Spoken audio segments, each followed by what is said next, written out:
Okay, let's move this box over and put it in presentation mode. Okay. So far we've talked about traits. We've talked about whether it's traits are something that you're born with, or is it something that we learn and we adapt to in our environment. We've talked about the leadership of, we've talked about the behavior of leaderships, the behavior of followers, right? We've talked about whether you should be production oriented or behavior oriented, and what are the effects of this, right? We've also discussed what type of behaviors leaders should have, what type of tool set they should have, and when should they use them in what situation. So now what we're going to be talking about is the overall quality of relationship that a leader has with the follower, and what exactly does it do, right? How does it affect the organization in its entirety? So before we actually go into this, there is something I really want to talk about, which is attitudes, right? So what are attitudes? This is something that everybody has. They're stable clusters of feelings, right? They're beliefs that you may have. And they lead to behavioral predispositions. Because attitudes, once they're formed, they're really hard to change, right? It takes effort because they're persistent. Think of like a teenage kid trying to convince them that, getting straight A's is important. In regards to attitudes, there is something called work-related attitudes. And these are the attitudes that you have in regards to your work and work settings. So aspects such as like the organization as a whole, the overall value and mission of an organization, the setting in which you work, the people that you interact with, maybe the customers that you serve, the working conditions, and the relationship that you have with your leader. This really all plays into your overall work-related attitude, right? Your overall perspective. Why is it important that we evaluate these things? Because really this can play into your overall job performance, whether you're going to be your overall commitment to your job. So meaning, are you going to be absent from work a lot? Are you going to be on time, etc.? And voluntary turnover, right? Turnover is something that no organization wants. Why? As we talked about in the first class, it's estimated that corporations spend about $2.2 trillion on educating and training their employees, right? You have to train them not only the soft skills for that organization, but you also have to train them about the technical skills, how to do things, where to find things, etc. So why is this important? Because job satisfaction really can play on whether you're going to have a positive or negative attitude towards your job. And if an organization has a high turnover, there's factors that have to be considered, right? You're going to lose productivity. You're going to lose great employees. You're going to have to, you're probably going to inquire more recruiting costs, and then you're going to have to train replacements. And then you're going to have to really evaluate the overall commitment of that replacement. So for instance, my wife and I, we like to get massages every now and then, right? So we went to this massage place. I won't name it, but we normally go there quite often. So when we went, the people that we normally saw, they're no longer there. So then we asked for somebody else that we've seen before, and they said, due to the pandemic, about 90% of our staff is gone. So they're all new people. So my wife said, okay, well, we'll try somebody new. So after talking to the new person who was massaging me, she told me that they've had so many people that they've hired that they just don't show up. They hire them, they have them go through testing, then they have them go through some type of training, they teach them the procedures, etc., etc., and then they just don't show up for the job, or they're there for like a week and then they quit. So these are factors that a lot of times people don't consider, but they really play into it, right? If they would have just kept the original staff. Of course, in this situation, it's really hard because it's a pandemic and a lot of people, they have to feed their families, et cetera, right? There's a lot of other factors, but the idea here is that turnover can be detrimental to an organization and its overall effectiveness, right? So, as I mentioned, in this class, in this chapter, we're going to talk about leadership and followership.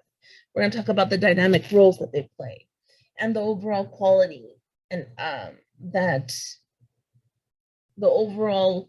this can have on a relationship and the effectiveness of that worker, right? So the first thing we should talk about is something called the vertical dyadic linkage theory, right?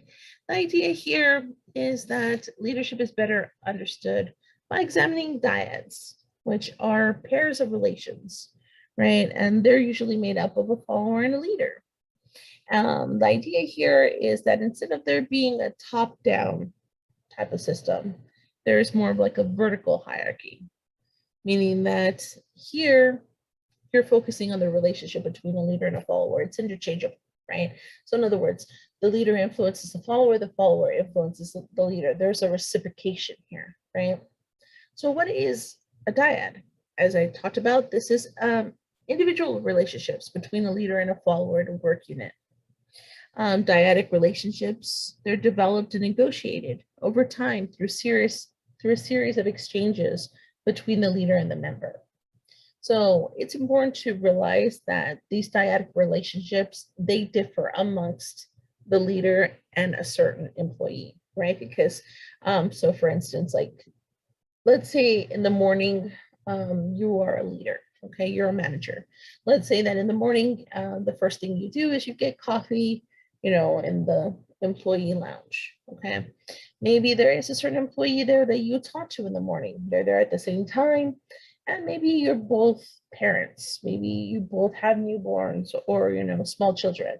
Therefore, as you're making your coffee, you talk to each other about your kids, about maybe what's going on with the kids, what have you, right? The idea here is that you have a somewhat high quality relationship with them, right? Because they feel that they feel that it is okay to share information about their lives with you, and you feel that it's okay to share information about your life with them. So therefore, you guys are influencing each other. Versus, let's say that you have another employee, and you may not talk personal things about, but maybe you talk about organizational aspects. Maybe you have the same perspectives in regards to, working on a certain project or on a certain procedure or what have you, right? The idea here is that these are two relationships that are both of high quality, but they vary, right? Because each individual varies, right? The key aspect here is the leader, right? The leader is the one that's having these relationships, but the idea here is that your relationships are going to differ. So think about your relationship with your mother and your relationship with your significant other. They're both of high quality, but they differ because, once again, the situation varies, right? But there is something that is important to remember here. That when we talk about the dyadic theory, this is really the exchange relationship that develops between a leader and a follower. As I mentioned, it develops over time and through a series of exchanges. So for instance, if we go back to the example about you being a manager and drinking coffee in the morning with another employee, maybe one time the employee, you said, "Oh, how are you?" You said, "Oh, I'm really tired." Maybe the employee asked you why, and then you tell them why. And then they said, "Oh, my son, went through that too, blah, blah, blah," right? So here you're seeing that the exchanges are varying, and that's what's leading to this, right? If that makes sense. But it is important to realize that when we talk about this theory, there is something called the in group and the out group, right? So what are these? The idea here is that a leader is going to treat followers differently, and it's based on aspects such as the social or task-related aspects of employment, and how relationship that they have is going to distribute how resources and rewards are given. So in other words, if you feel that you have a better relationship with somebody, they may be more likely to benefit from that relationship, right? So when we talk about the in-group, this is somebody who, this includes followers who have a strong social tie with their leader. There is a supportive relationship that's characterized by aspects such as like mutual trust, respect, loyalty, and influence.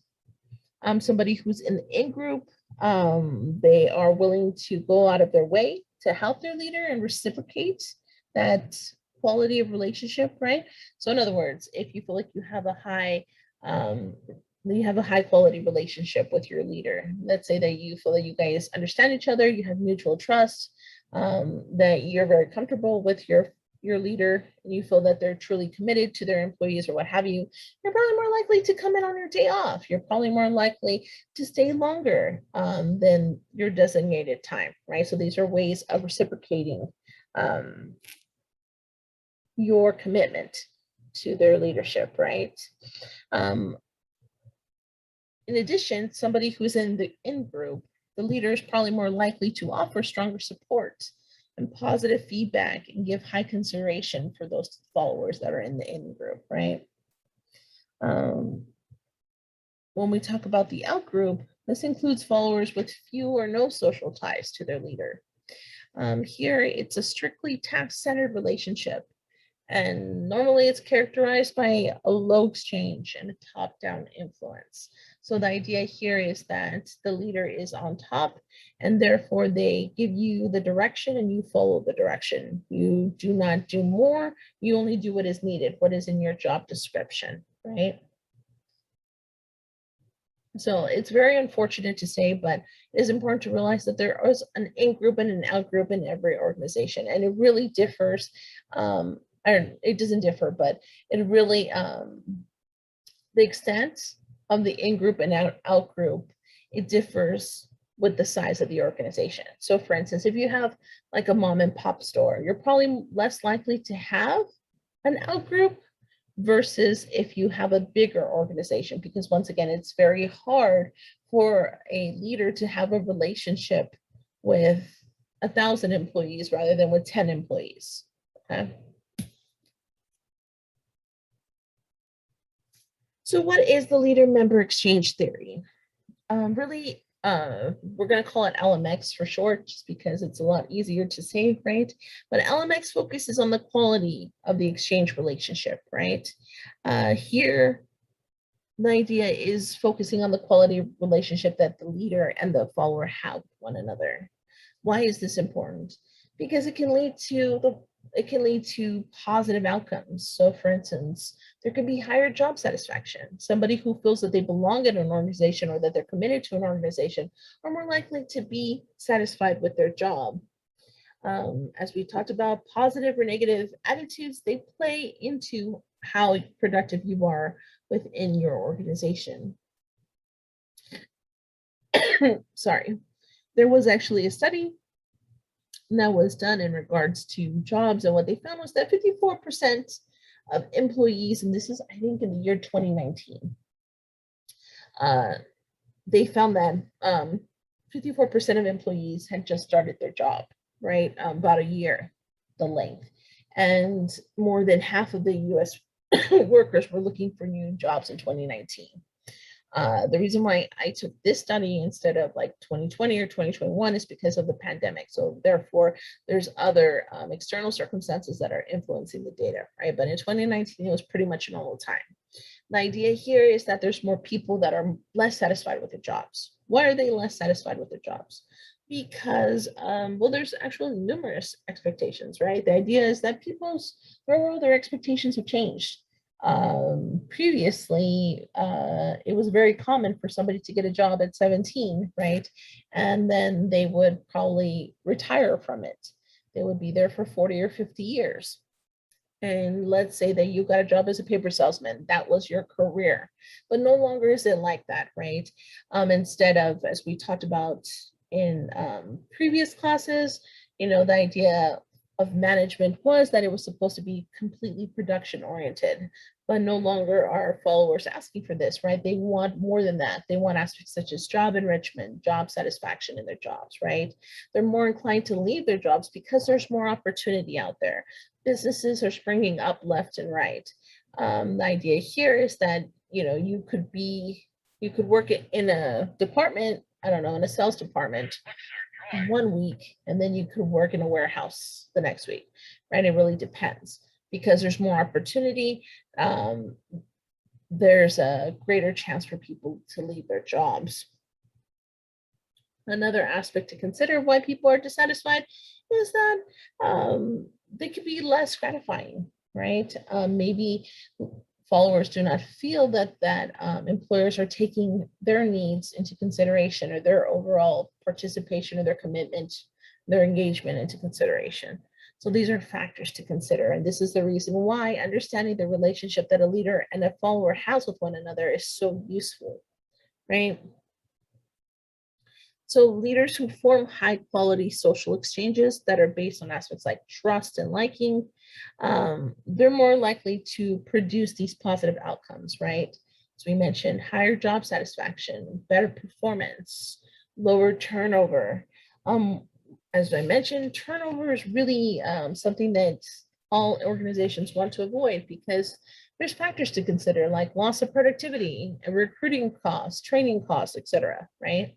There's going to be greater communication. There's going to be greater transparency.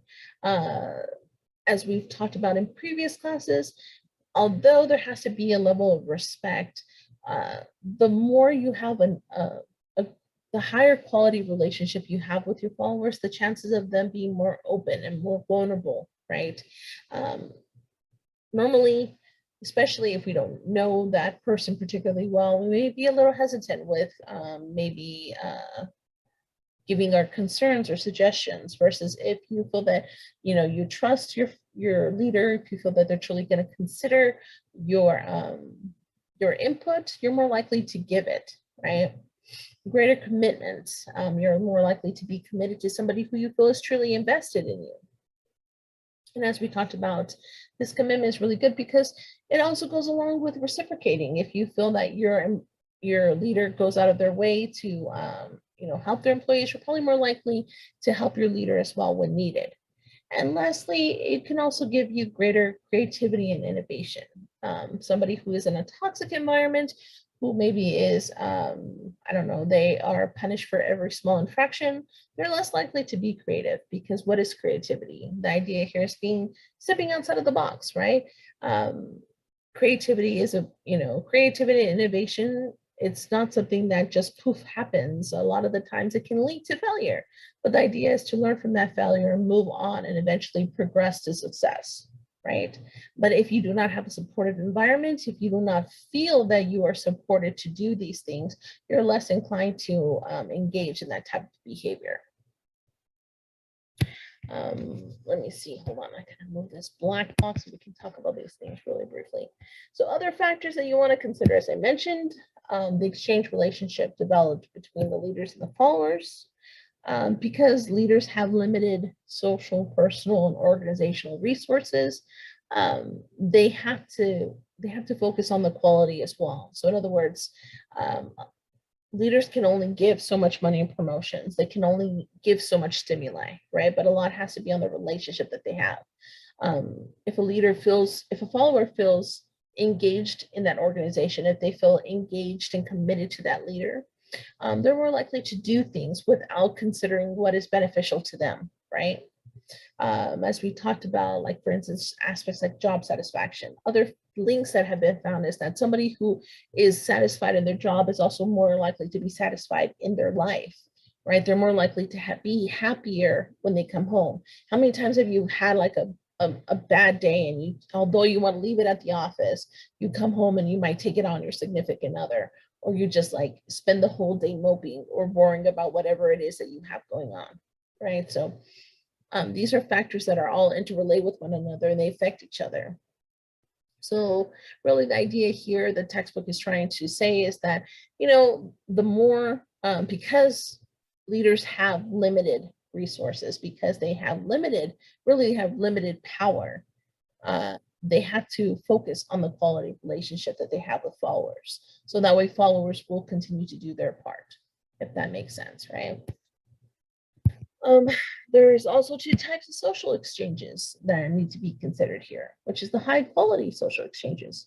As I mentioned, these are based on trust and liking, and the low quality. These are relationships that do not go beyond the formal employment contract. So in other words, there's not really a personal relationship there. This is just an employee doing what is in their scope of duties and solely that, right?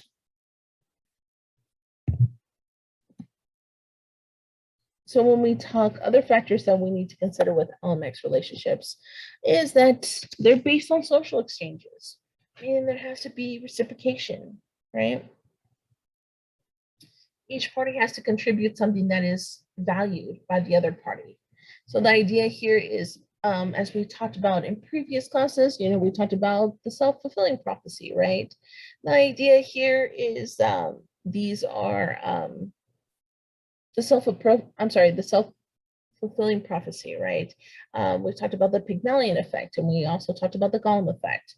So what is the self-fulfilling prophecy? As we talked about, this is rising to the occasion, right? If you are given, if you're given support needed, then you're more likely inclined to succeed, right? If somebody mentors you and gives you the appropriate resources, you're more likely to be successful.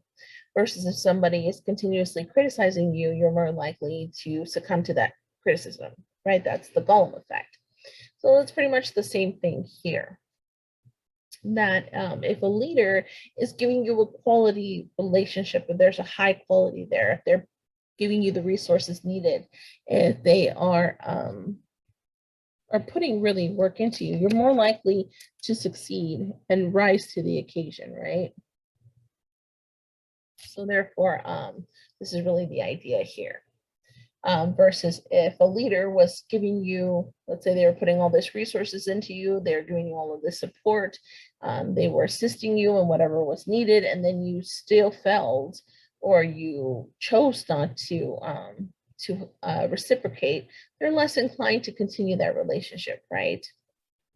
So when we talk about the role of the leader's ability or willingness to develop a working relationship with a follower, it goes beyond economic-based exchange, right? When we talked about in previous classes, what is economic-based exchange? This is really a contractual nature. The idea is for instance, when we talk about economic-based exchange, the idea is that a leader, let's say you're a manager, you hire people to work a certain amount of hours. So this is contractual, it's agreed.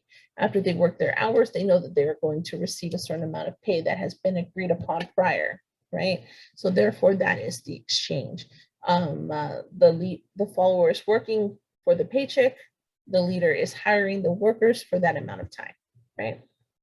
So, but as I talked about, when we talk about the role of leader, this goes beyond that. It's not just about the paycheck, it's about a socially based exchange relationship.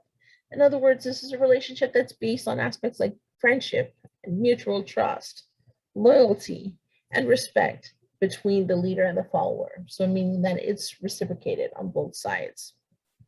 The textbook does actually mention something called organizational citizenship behavior, or OCB. So what is this? OCB is it's a person's voluntary commitment within an organization that's not part of their contractual tasks. So that means that somebody who has OCP is more inclined to do more for their organization. It has also been compared to aspects like such as pro-social organization, which is really aimed at improving the welfare of an individual, group, and the organization in its entirety. So in other words, somebody who has a stronger tie to the organization is more inclined to do more for that organization, right? They're more inclined to be productive, to do what is to have a voluntary commitment to that organization. So in other words, they're not just doing it for the paycheck. They're doing it because they get job enrichment from it, right? A leader's resource strength is also a major factor in influencing the quality of relationship or the quality of exchange with followers. Um,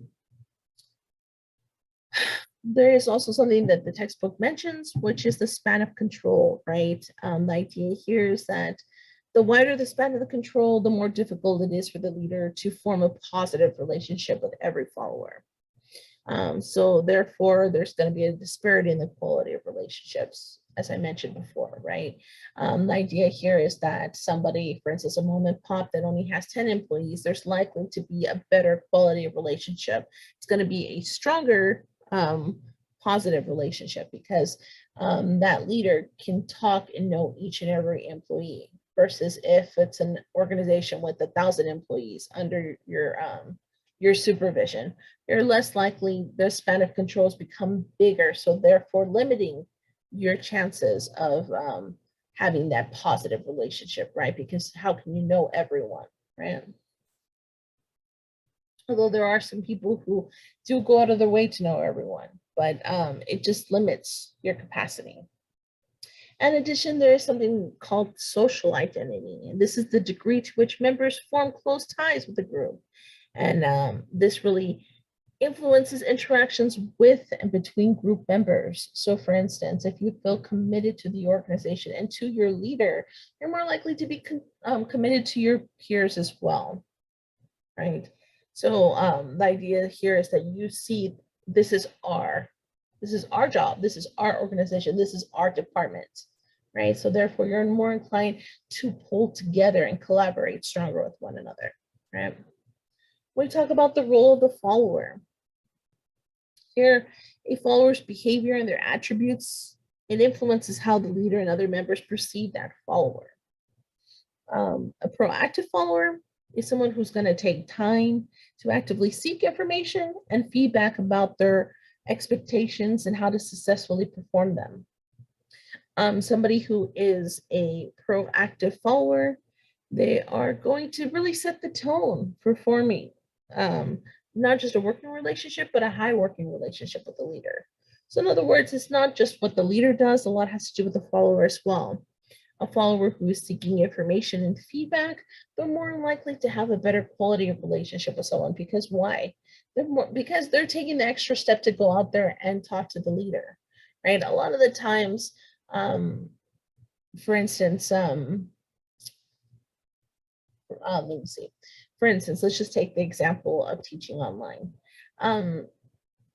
From my experience, you see a sea of blank screens, right? They're dark screens, and it's really hard to connect with students, right?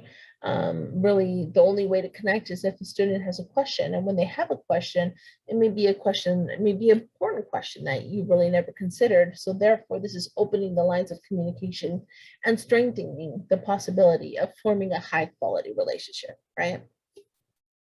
And that's really the idea here with the role of follower. They have to be engaged with the leader in order for this to really work, right? The leader can offer the resources, they can offer the support, but if the follower is not willing to accept it, then the relationship will not work out because it's, a two-way street, so to speak, right?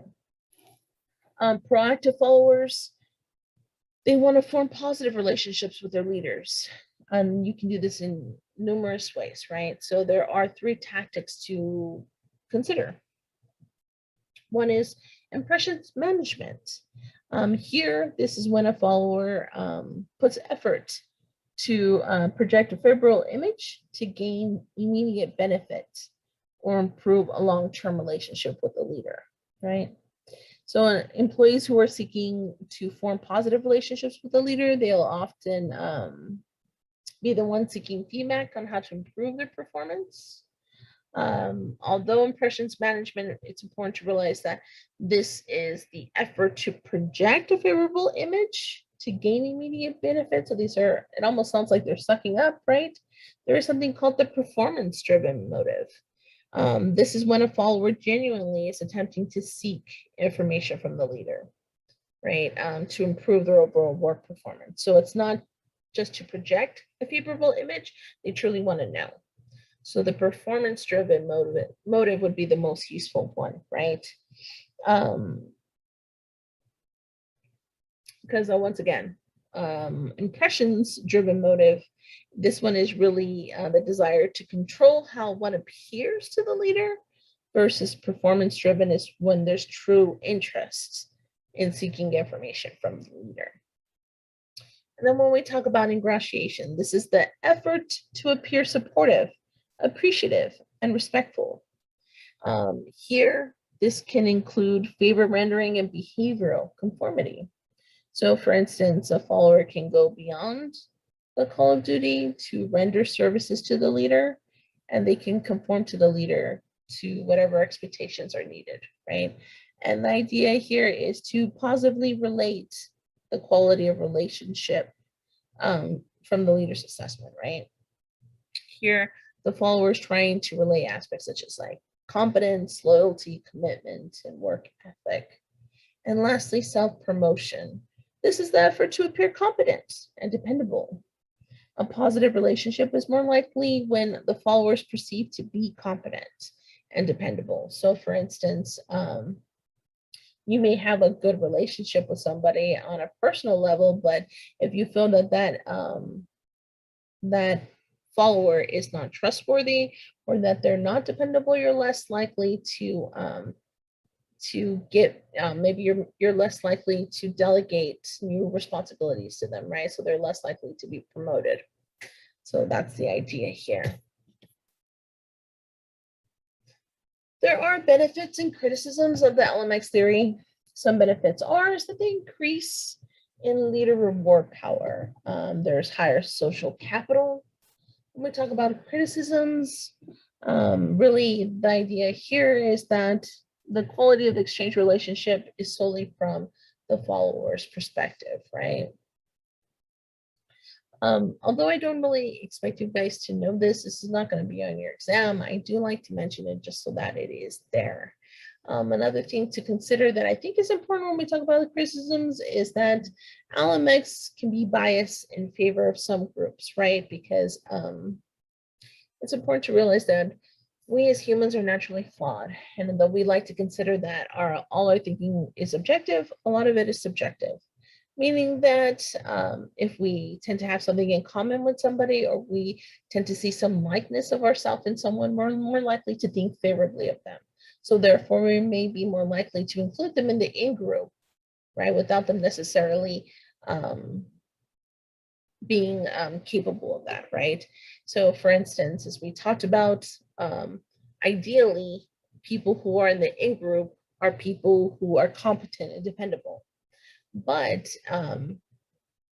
you may find that sometimes people, leaders can be biased, right? You'll find that maybe they give promotions to people who don't deserve it, or they give titles to people who don't deserve it, or they, I don't know, they give incentives, or they overlook things for others that they do not overlook for fellow employees, right?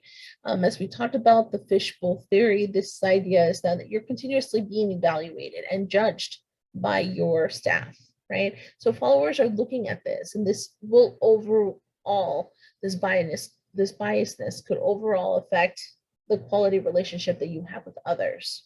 So because it's biased in favor, the idea here is that you're not giving every follower a fair shake. So you could possibly have followers in the in-group that are not good followers, and you could have people who in the out-group who would in fact be effective followers, but they're not given the chance.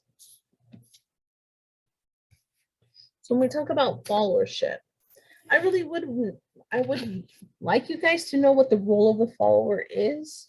And I would like you to know about what followership is, because your essay for your second exam is more likely to consist of that. So I really wouldn't know that. Okay, so once again, I want to say that again. You should know, let me go back. You should know the role of the follower, and you should want to know what is followership. The textbook does talk about it extensively. Okay. When we talk about social capital, I do actually, because I just briefly went over that. What is social capital? This is defined as the set of resources that adheres in the structure of relationships between members of the group. Essentially, social capital is what helps people get ahead, right? So why is this beneficial? Because somebody who's in the in-group is going to drastically improve from these set of resources. Remember, as we talked about in the last class, right, when we talked about coaching, et cetera, and we evaluated performance, you may have the skill sets necessary, but if you do not have the resources available, you're less likely to succeed, right? So therefore, it can be beneficial if somebody's in the in-group, but it can be detrimental if somebody's in the out-group. Okay, so when we talk about followership, we often think that followership is something that is easy, right? It's something that you just listen to directions and that's how it goes. But in reality, followership is something that is learned. It's a craft that is continuously being refined, just like leadership, right?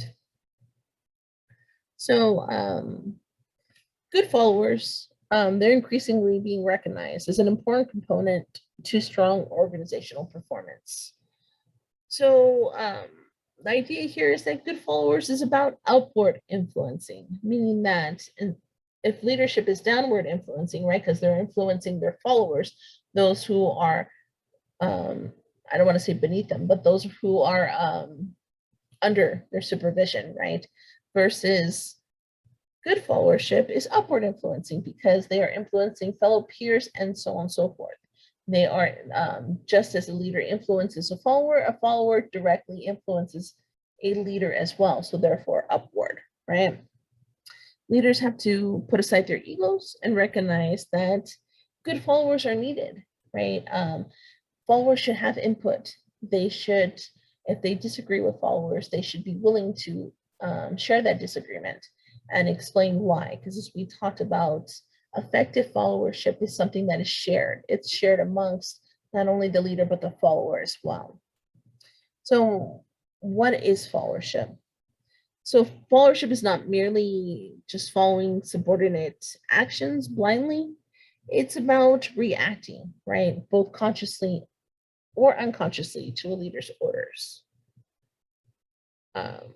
Followers are in control of the situation by the choices that they make. So in other words, if you feel that it is a positive choice, it's a good choice, I mean, a good direction that's given by your leader, following it is how you support it. Versus if you feel that it's something that is wrong or something that's unethical, being a good follower is saying no when you see something is wrong, right? So followership refers to the behavior of followers that result from the leader-follower relationship, right? The follower is usually seen as someone whose sole duty is to carry out instructions, but as we've now are beginning to realize, followers are someone who is under the direct influence and authority of a leader, but leaders are just part of that duality, right? Because there can be no leaders without followers. So in other words, they're both necessary and they're both part of the equation. Effective followers, they do more than just fulfill the vision laid out by their leader. They are the partners in creating that vision, right? Because they are assisting in it. Because as I mentioned, they're continuously influencing each other. So let me see. Yeah, there is a duality, as I mentioned, that there's no leaders without followers. So they're both needed in this relationship, right? This is the reason why it's important for followers to be able to say no when they feel that something is wrong, right? They have to be strong enough to say no because their name may actually be something maybe the leader didn't realize that it was something unethical, or maybe they didn't realize that this was the wrong approach. But by you directly sharing your concerns, this can, change the overall trajectory of whatever, situation is at hand. So Robert Kelly talks about followers and how followers differ. There's different types of followers, right? There's 5 that are actually talked about, and we're going to briefly go through them. The first one, if you look, is the passive follower. It can be seen right here. So what is a passive follower? This is someone who is low on critical thinking and low on involvement. So once again, this is a 2-dimensional, right? A passive follower, they look to the leader or to others to do all the thinking for them. They're often described by their leaders to be lazy, unmotivated, and incompetent, right? So these are the worst of followers. Versus the conformist follower, they're called the yes people. This is someone who's high on involvement, but low on critical thinking. So a passive follower, once again, this is somebody who's lazy. They're just kind of like, I'm just here. This is the clock in, clock out person. I don't care. I don't want to be involved. Versus the conformist, this is somebody who's high on involvement, meaning that they'll do what is required of them, but they don't have the critical thinking. They're low on this, meaning that they do not consider whether this is the right choice or not. Someone who is a conformist follower, they actually carry out all orders without considering the consequences of such orders. A conformist, they'll do anything to avoid conflict. And this is usually what authoritarians prefer, are these type of conformist followers. When we talk about the alienated follower, this is someone who is low on involvement, but they're high on critical thinking, right? So somebody who is an alienated follower is someone who feels that they've been cheated or unappreciated by their organization. So there's somebody that's definitely in the out group. They're happy to dwell on negatives and ignore the positives of an organization. So in other words, they have a negative mood or a negative work-related attitude, right?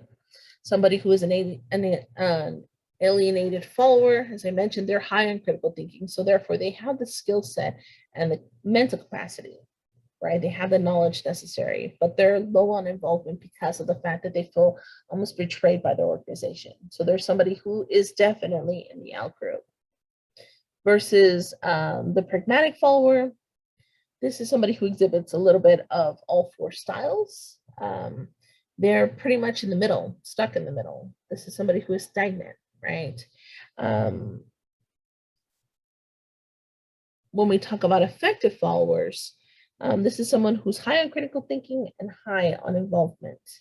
Effective followers, they're not risk adverse, meaning that they don't shy away from conflict if necessary. So they are more inclined to tell a leader that they feel that this is the wrong approach if needed. They have the courage to take initiative and put themselves at risk or in conflict with others. And as such, they're described to be proactive. So for instance, somebody who is a whistleblower would be somebody who's an effective follower, right?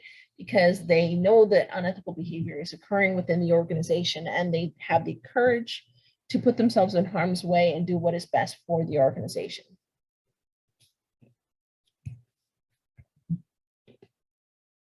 So one thing that's important that we discuss is becoming an effective follower. So how do you do this?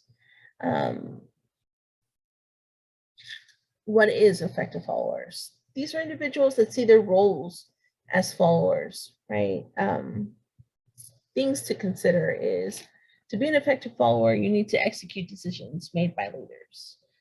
Though this may seem easy, this is actually really hard, right? Because a lot of the times, effective followers, they're leaders for their fellow peers, right? So for instance, I'm sorry, I apologize. For instance, a lot of the times it's important to realize that although we may think that one simple action will execute that decision, a lot of the times it's not so. It's a lot of little actions, right? Or you have to get everyone to collaborate with each other so that way that objective can be met.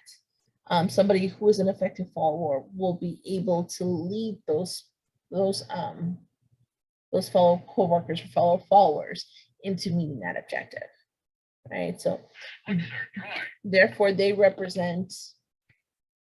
not have legitimate power, but they probably most definitely have reverent power, or they most definitely have a personal appeals type of power, right? To be an effective follower, they also need to be able to raise issues about those decisions in which they feel are misguided or unethical. So in other words, an effective follower needs to have the courage to raise those issues.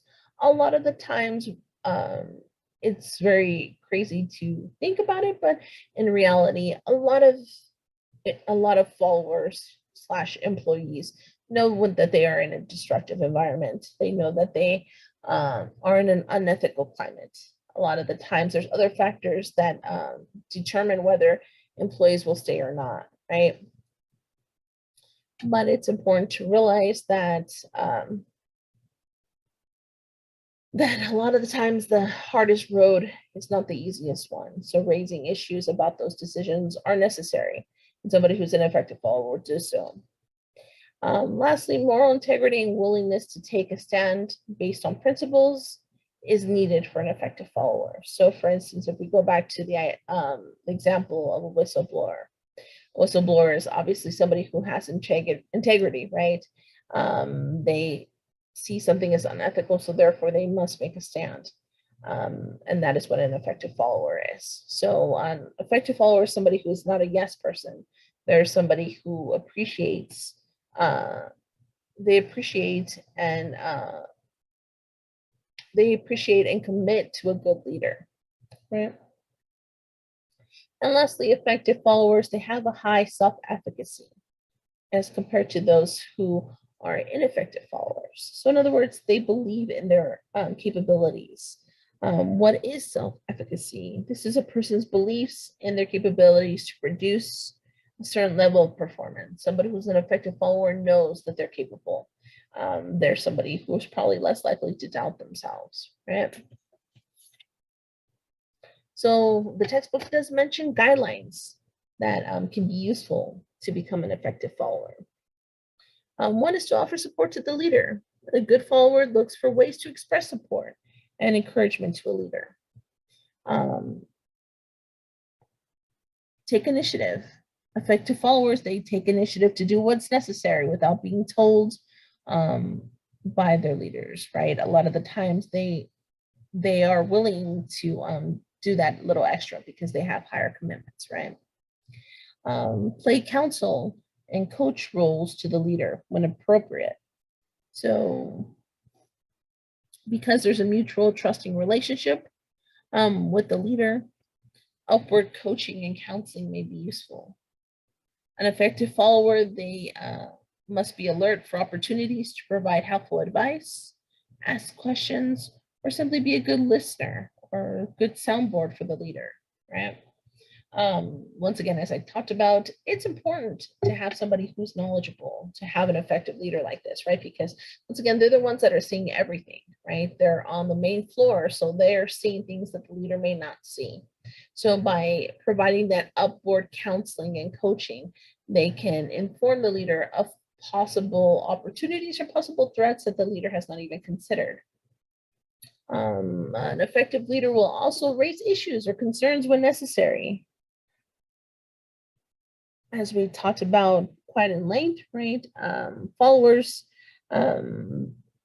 there are people who will, they have the desire to be helpful in accomplishing organizational goals rather than personal goals. So the idea here is that they're putting the organization first. Another guideline would be to seek and encourage honest feedback from the leader. Once again, as I mentioned, although feedback is very useful to evaluate your overall effectiveness, it's important that you prepare yourself for that feedback, right? Make sure that you have an open mind and that you truly take that feedback into consideration. Another useful guideline would be to clarify your role and expectations. So for instance, if there's any type of role if there's any type of role ambiguity in your job, clarifying it with your leader may be useful. So for instance, a lot of the times, this is actually role ambiguities can be very detrimental in an organization without an organization really knowing. And a lot of the times, if you feel that your duties or your overall role or objectives are not entirely clear, it can actually put a lot of stress on you and really affect your overall job satisfaction, right? Because if you feel that you're not making a difference, if you feel that you don't really know why you exist within this organization, it can play in your overall attitude. of that organization. You can show appreciation. Showing appreciation is very much like leaders show praise for followers. Showing appreciation can also be a good way to uplift spirits for the leader. You want to keep the leader informed. As I mentioned, you are the person on the ground level. So you may see things or know things that the leader may not be aware of. And lastly, you want to resist inappropriate influence of the leader. In other words, a leader may be tempted to use their power to influence a follower in ways that may be unethical or not legal. So you need to resist and say no, right? Because we often find that sometimes followers will succumb to these type of enticements. So here we see that we have a triangle, right? The idea here is that there's factors that can help to enhance followers' influence. And one is position power or power position. What is this? No matter what a position a person holds in the workforce, they can be a force for change. The idea here is that any follower can be a force for change, right? Because as I talked about, power is influence, and we each have that power. We have that ability to influence others. Locus of control. It's important to consider internal versus external locus of controls. We talked about this in previous classes. The internal locus of control prefers work environments that encourage honesty and participation, right? Versus someone who has an external locus of control, they feel that they are not in charge of that their behavior does not directly affect their overall influence. So therefore, internally, you would want a follower to have an internal locus of control, right? And when we talk about education and experience, although we think that education is something that is important, it's important to realize that ideally, followers should have both, right? Not all followers have the same level of education or experience. So for instance, you may have a follower who has been there 10 years and maybe they are educated, but times are always changing, right? So if you may have a new follower entering into the workforce who had just recently graduated. So now they have this fresh information, this updated information that another follower may not have. So it's important to realize that they are both instrumental to an organization, both education and experience, and that we should appreciate what each person has to offer. Followers with valuable skills, they can exert aspects such as expert power to influence others. So in other words, if you have the skill set and the experience and the knowledge of the organization, you are more likely inclined to use that expert power, right? And lastly, when we talk about delegation, what is delegation? This is the process of assigning responsibility and authority for accomplishing objectives. Telling employees to perform the tasks that are part of their job are aspects of delegation, right? But what is delegating really? It refers to giving employees new tasks. The tasks may be part of a redesign to the job, or it can just be simply a one-time task. Why is delegating important? Because effective delegation requires that a leader carefully consider factors, right? Such as the task, the time requirement, and the characteristics of the follower that they are delegating to, and the overall skill set of the follower they're delegating to. Delegating can be beneficial because it can managers who delegate can have more time to perform high priority tasks, right? Delegation gets tasks accomplished, and they can increase overall productivity. In addition, delegation can empower followers and give them more confidence, right? It can improve in aspects such as job satisfaction or job enrichment. Delegation trains employees and it can improve their overall self-esteem, as well as it can ease the stress and burden on managers. So therefore, it's almost like a double benefit, right? Oh, actually, before we end, other things that you would want to talk about are like, for instance, the obstacles of delegation. Um, Managers can often become used to doing things on their own, so therefore they may be a little less inclined to let go. Um, Effective delegation, it greatly improves a leader's time management without which efficiency and effectiveness would suffer. So it's important that managers realize that they have to let go, because by delegating, as we mentioned, this can really empower followers. There are other things to consider, which is what should you delegate and not delegate. So, for instance, things that you may want to delegate would be like routine tasks or technical matters, maybe paperwork, right? Things like reports, memos, letters, what have you. Things that you may not want to delegate would be aspects such as like personal matters, right? Such as like, for instance, maybe personal appraisals, firing, resolving conflicts. These are aspects that should be done entirely by the manager, right? Because once again, performance appraisals would not be as effective if they were delegated to another employee. In addition, they would be pretty biased, right? In addition, other aspects that should not be delegated would be like, for instance, crisis. This is something that truly requires leadership or confidential activities. Because once again, you want to ensure that whatever you are delegating is something that can be done objectively. Right?